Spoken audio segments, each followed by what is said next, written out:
நான் C. Joseph Vijay எனும் நான்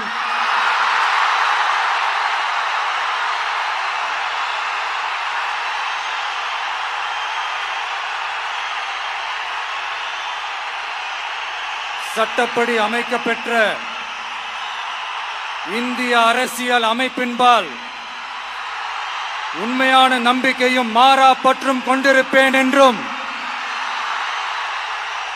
இந்திய நாட்டின் ஒப்பில்லாத முழு முதல் ஆட்சியையும் ஒருமையையும் நிலை நிறுத்துவேன் என்றும்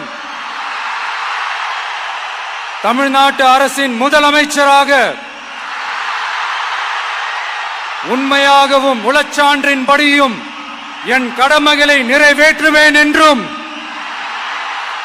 அரசியல் அமைப்பிற்கும் சட்டத்திற்கும் இணங்க அச்சமும் ஒருதலை சார்பும் இன்றி விருப்பு வெறுப்பை விலக்கி பலதரப்பட்ட மக்கள் அனைவருக்கும் நேர்மையானதை செய்வேன் என்றும் ஆண்டவன் மீது ஆணையிட்டு உறுதிமொழிகிறேன்.